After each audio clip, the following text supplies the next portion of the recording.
Good afternoon, everyone. We're going to go ahead and get started.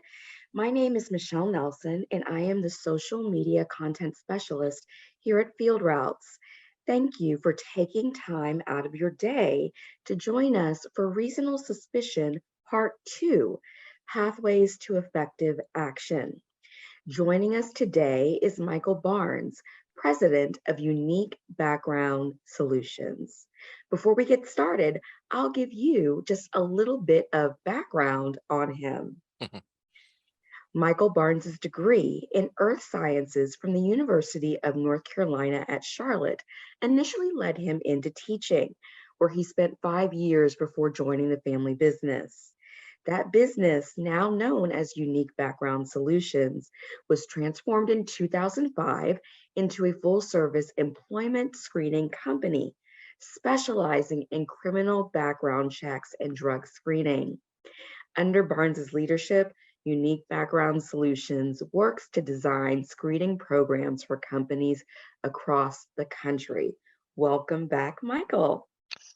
Thank you, Michelle. I appreciate that. It's good to be back and excited to get into our program today.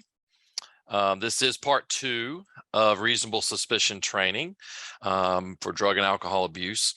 And while the first program 2 weeks ago, we focused on signs and symptoms of use and impairment. And so a little recap for those of you that may not have been on the call, or if 2 weeks is a long time, we got in and talked about the signs and symptoms of majority of the abused drugs as well as alcohol. And we learned that the visible physical manifestations of use and or impairment are what signs and symptoms are. Some examples: bloodshot eyes, smell, slurred speech. There's a huge list, and we'll look at a big list of those here towards the end of our presentation today. But we also talked about the behaviors that are associated with use, both during use as well as after use, so somewhat of the hangover effect. Some of those examples would be fatigue, which is number 1, argumentative, excessive talking, and today we're going to be focusing our attention from understanding these signs and symptoms and changes of behaviors, how they correlate to an individual's normal behaviors. So we're going to take what we learned last week, and we're now going to be able to use it into how we can make an effective pathway to action as it relates to reasonable suspicion. And one thing you have to remember from part 1, these are contemporaneous workplace specific signs and symptoms. And that means all of these things are happening at work. All right, so let's jump in.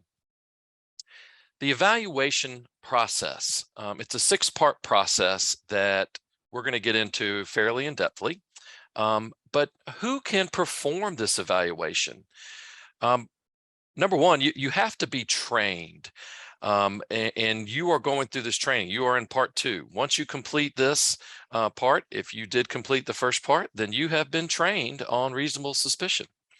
You also have to be authorized, and authorized is typically defined as someone within the company that can give consequences, whether that's suspension or send folks home for the day. You have to have the authority to be able to do that. And as an evaluation relates to you have to have one supervisor, of course. A second one is typically allowed and encouraged, but it's not always required. Under the Department of Transportation, there is one agency, the Pipeline and Hazardous Materials. You have to have 2 supervisors if you have over 50 employees. But for most of the folks on the call today, the non-federal folks, this is all based per your policy. And it's always a great idea to follow the Department of Transportation guidelines, whether it's drug testing or in reasonable suspicion. it's always a great idea to dust off that policy and make sure in your drug testing portion of the company policy that you have reviewed and updated your policy on reasonable suspicion. Many of us don't even have that. So there are companies out there. I know one really good company that could help you with that. And with that, we'll go ahead and dive further in. All right, so the evaluation process, as I mentioned, it's a 6-step process. It's the initial suspicion, approach the employee, what you should be doing when you're approaching the employee, primary evaluation, shifting the environment, reevaluating the changes once you shift them, and then documentation. So while these are 6 fairly simple or basic steps, they are going to be happening very quickly.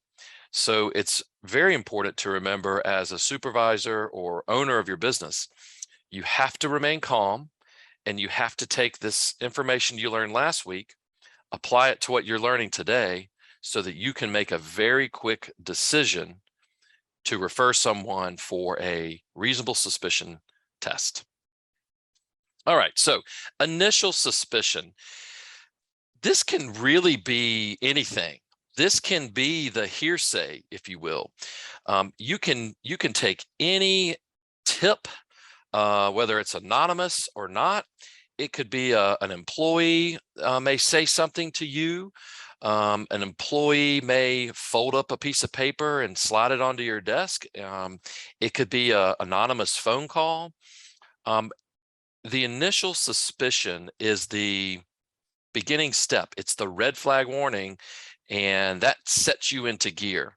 Now, you cannot base your reaction or your consequence or your referral for test on initial suspicion, but this is what gets you up out of your chair and to the employee in question so that you can begin direct observations. So you're now up out of your chair, you have the red flag warnings, and you begin to approach the employee. This is where you have to begin noticing and deciding, are these behaviors, are these appearances, are these odors, are these normal for the employee? Does the employee normally stand slouched over? Do they normally behave erratically, or are they being argumentative when they normally are not? Do they normally have their shirt tucked in, and now their shirt's not been tucked in for 3 days? Do they have a bad hygiene odor when normally they are fairly clean? Maybe they have an odor of marijuana. We learned that back in Signs and Symptoms. So you're basing your initial approach to the employee for characteristics, for signs and symptoms that are normal or not normal for this particular employee. And it's always good as a supervisor, you get to know your employees so that when this time comes, you know if something's normal or not. Now we've approached the employee, we've started the process of determining signs and symptoms. This face-to-face meeting, this is where you have to put your list in your head, okay? You walk up to the employee, you've noticed how they're standing, you've noticed their behavior, you've noticed that their hair is disheveled when it normally isn't. Now you're face-to-face. You can look at eyes, you can look at, are their eyes dilated where normally they're not? Are they constricted? You're looking at all these things. This is where you have to put all your signs and symptoms into place. And you have to decide, is this normal or not? And once you have that piece completed, now you move to the shifting of environment. This is where you are face to face with the employee and you simply say, hey, can we talk over here? Can you come to my office? Let's talk somewhere in the front where I can hear you better. And you want to do this so that you can change the environment, change the lighting, change the temperature. Maybe you're in the warehouse and now you want to walk into the air conditioned portion of your building. Maybe you want to change the noise level, not only so you can hear, but you want to see how they're going to react. And as you're shifting this environment, you always want to walk behind the employee. You never want to be in front, because if you're in front, you cannot observe or witness the employee as you're shifting the environment. Also, you want to make sure they don't run away and take off. If they do, it makes this a whole lot easier. But always walk behind the employee and always give a little space. You don't want to be right on top of someone. You want to be able to observe what is happening. Once you've shifted the environment, you get into your office or wherever you may shift the environment to, you have to start the reevaluation process. How did the employee react to the change? Did they become restless? Did they remain lethargic? Did they get hyper excited? How did they react to you requesting? Did they become combative when you asked them to shift the environment? You've got to reevaluate, are these signs and symptoms still happening? Are they still showing me signs of impairment? Or is he shifting back to normal reactions? Have these signs and symptoms changed? This is all happening again very quickly, and you're processing the entire time. Once you've done the reevaluation, now is decision time. If you do see signs and symptoms of use or impairment, you're now obligated, based on your company policy, or if you're under DOT regulations, you are obligated to send this employee for the test. Okay? If the signs and symptoms have changed, and now you are seeing more of the normal behaviors, more of the normal appearances, now you got to make some other decisions. If there is no reasonable suspicion that this employee is impaired, do I need to send them back to work? Does this employee need medical attention? So these are decisions that you have to make based on your observations of the signs and symptoms, primarily, and again after you shift the environment. And it's always, most important thing, document, document, document. So let's take the path that the signs and symptoms are still there and you have reasonable suspicion. This is where you need to use neutral language when you begin to have the conversation that you need to send them for a reasonable suspicion test. I have a word here underlined, refer or referred. This is a very calming way to send someone for a drug test. You're not ordering it. You're not demanding it. You're simply saying, hey, based on my observations and our interactions, our company policy, and remember, you can throw that company policy under the bus. Let that be your reason for doing it.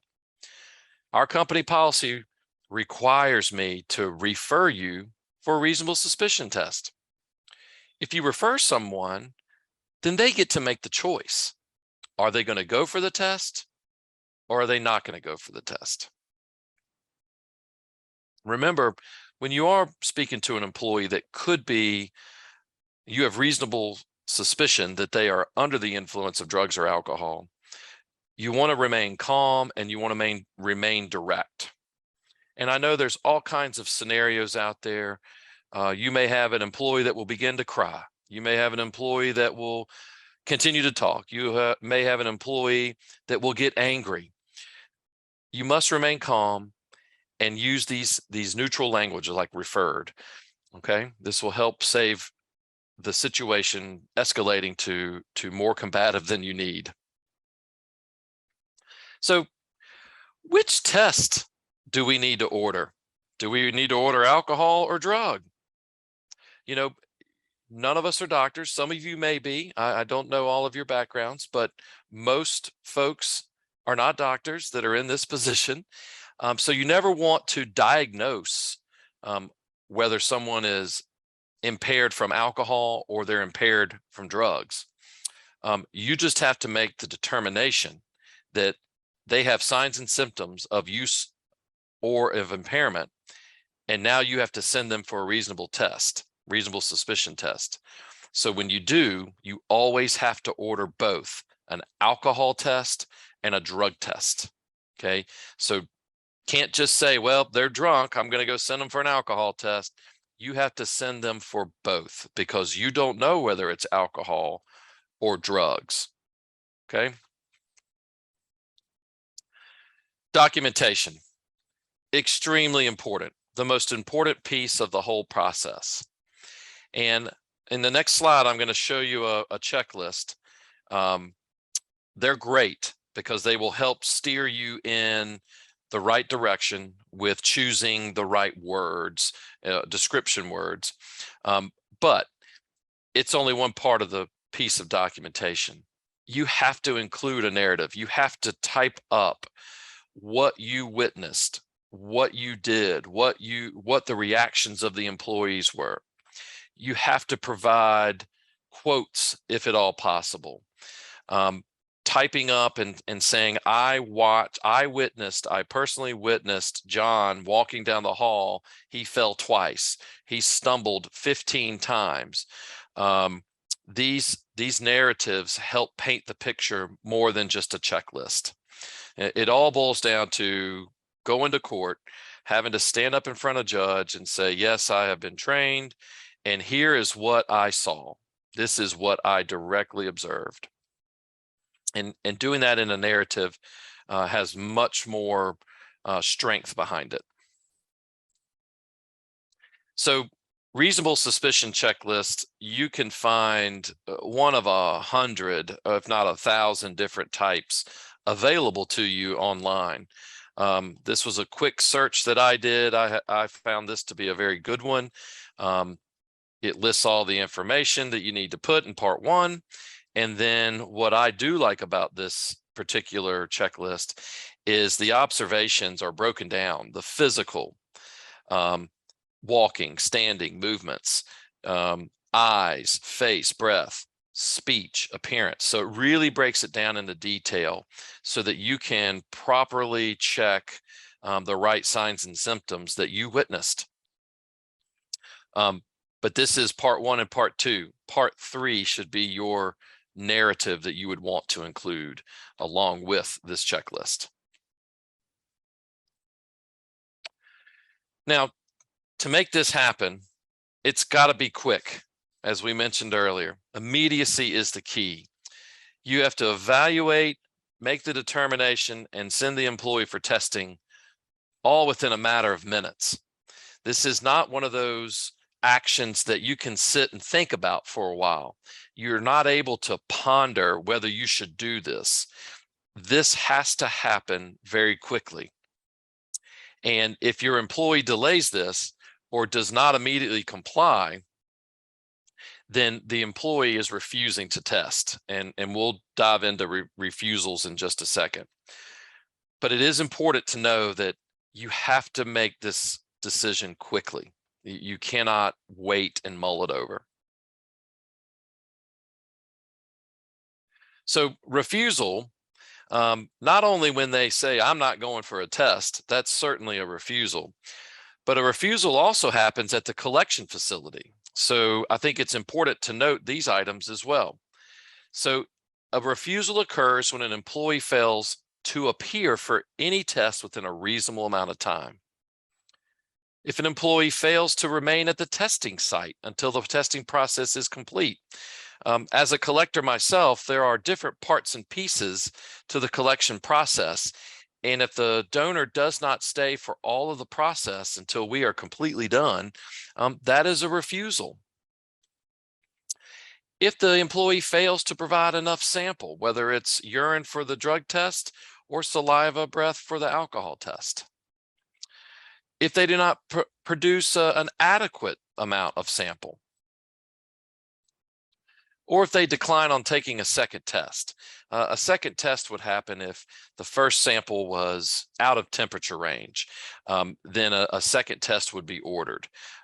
We see as collectors, that's typically when someone walks out on a drug test.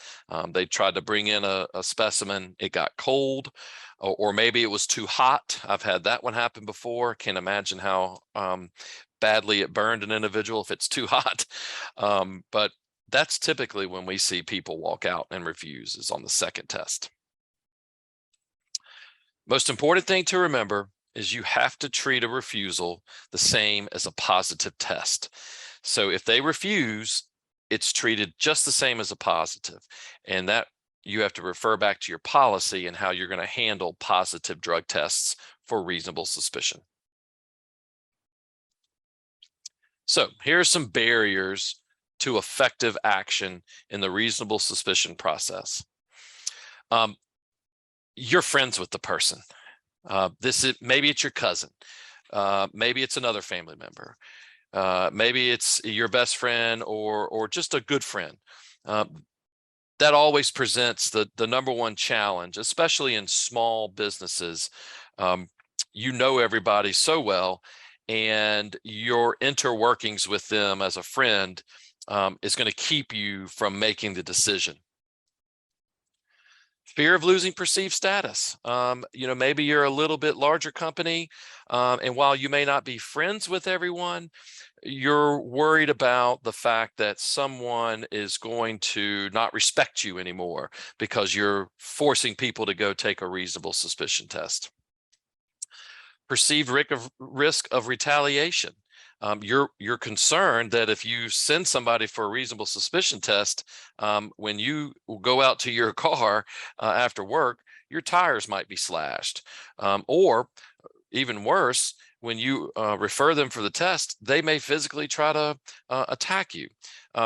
While those things are certainly legitimate, that should not be part of the factor in making the decision. Risk of being wrong. So I'll say it now and you'll see it again. The test results, once you send someone, they're irrelevant. It doesn't matter if they're positive or negative.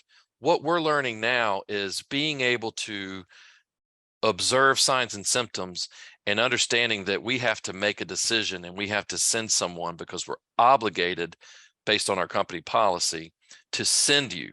We hope the test comes back negative. Okay. If it doesn't, then you know you made the right choice. If it does come back negative, you still made the right choice. Maybe there's something medically wrong with the individual. Risk of retaliatory legal action. This is one most people are worried about as well, but very little, if I can't even think of a case where someone was sued because they followed the signs and symptoms of impairment and sent someone for a reasonable suspicion test. If you've been through the training, then you have every right under your company policy to do this. All right, some pathways to make this effective.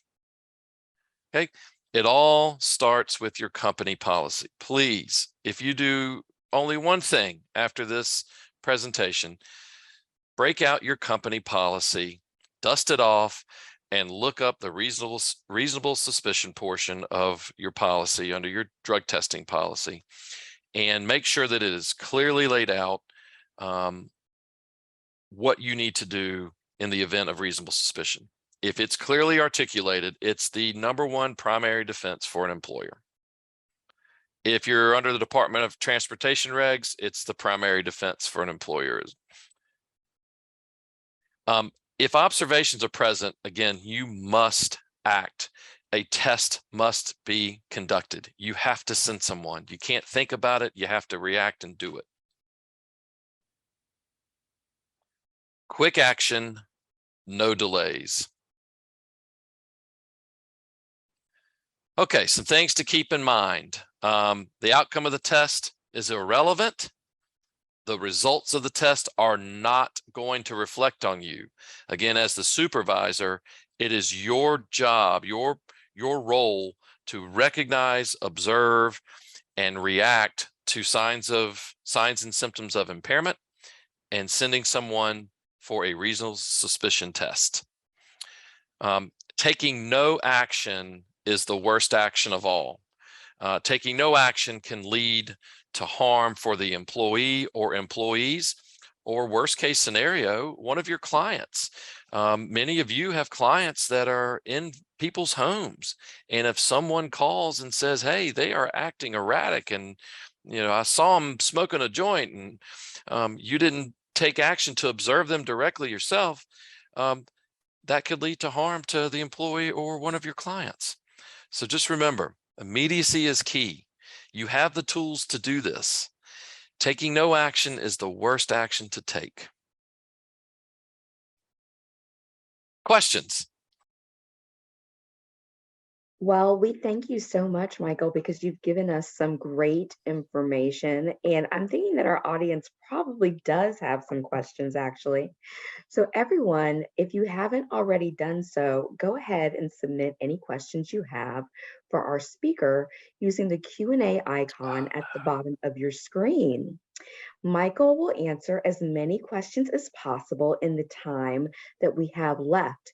And while you guys are doing that, I ask that Lynn, our moderator, post a link in the chat to sign up for a free demo of FieldRoutes.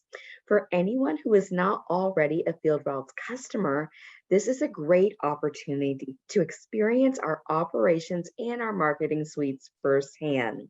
She's also going to post a link to learn more about unique background solutions. All right, I am going to go ahead and go to our first question, which is, what should I do if I approach an employee with reasonable suspicion and he or she just won't stop talking? That's typically one of the most common scenarios, next to an employee beginning to cry. But you want to remain calm, and you want to just listen. Let them talk. Let them talk. Let them talk. And when you find that right break, then you can interrupt them. You don't want to be so forceful and cutting them off that they are going to become irrational or more combative. So the key is to remain calm, continue to observe them, listen, and when you find that moment, then you can step in and say, hey, now I gave you your opportunity to speak. Now it's my opportunity to speak, and here's what I have to say, and then send them for their drug test. All right, very good.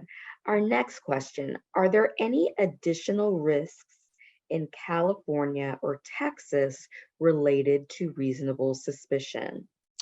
Yeah, that's a great question. And while I do not pretend to know every law in every state, because these things are changing every day, especially with the advent of marijuana becoming recreationally, legal in now 19 states and District of Columbia. Many states are enacting laws that would be similar to this, and I'm kind of quoting New York's laws, where just because you have the odor of marijuana, that's not enough to send somebody for a reasonable suspicion test. You have to pair the odor of marijuana with other contemporaneous signs and symptoms like bloodshot eyes, um, their reaction times, their pupils being dilated, slurred speech. So you have to have multiple signs and symptoms paired together during this contemporaneous action at work before you can send someone for a reasonable suspicion test. So it is important to stay on top of your laws in your state. California has probably some of the more stringent laws as it relates to protecting employees, and it's ever changing. I do not pretend to know all the laws in all the states, so I can only suggest that you make sure you stay on top of the laws within your state. Okay, so you've decided to go ahead and send someone for their tests. Here's the question, should I drive my employee to the testing site? It's a lot better than sending them to drive, asking them to drive themselves. Yes, it's kind of a common sense thing. However, that's probably one of the biggest mistakes supervisors make is they say, I'm sending you for referring you for a reasonable suspicion test. You need to go down to the collection facility right now. And they allow the individual to get in the car and drive themselves to the collection facility. That's a lawsuit waiting to happen right there. So as a manager, you either A, need to drive them yourself, B, have another manager take them, or worst case scenario, contact a transportation company like a cab or an Uber, and have them take them to a collection facility. And last but not least, there are drug test collectors that will come on site and do this type of thing, do a collection on site. However, for reasonable suspicion, because you're acting quickly, that's not necessarily the way to go because it could take too long for someone to actually come on site. So driving them yourself or having a cab or an Uber take them, certainly recommended. Never send them. If someone, even if they refuse to test and they get in their car and take off and they're saying, I quit, your next step would be to call 911 and report that individual could be intoxicated and now they're behind the wheel of a car. All right. What do I do if I have doubts about my reasonable suspicion evaluation? Well, that's part of what we're trying to break through here today is you have a solid knowledge of signs and symptoms, right? If you've sat through both last week and today, you now have the solid background in understanding the signs and symptoms of use and impairment.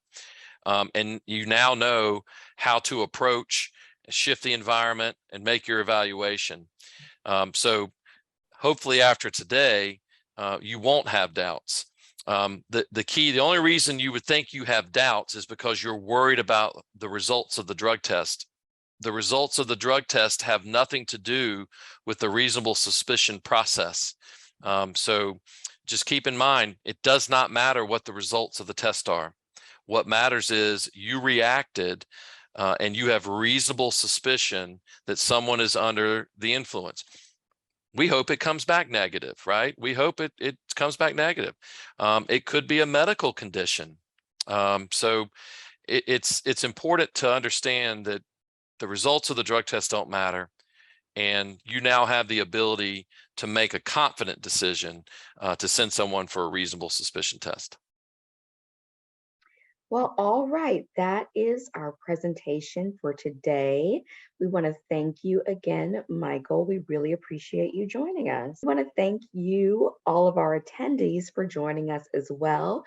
We hope that you found this valuable. Remember to watch your inbox and social media feeds for information on our upcoming Growth and Tips and Tricks series webinars. Everyone have a great day.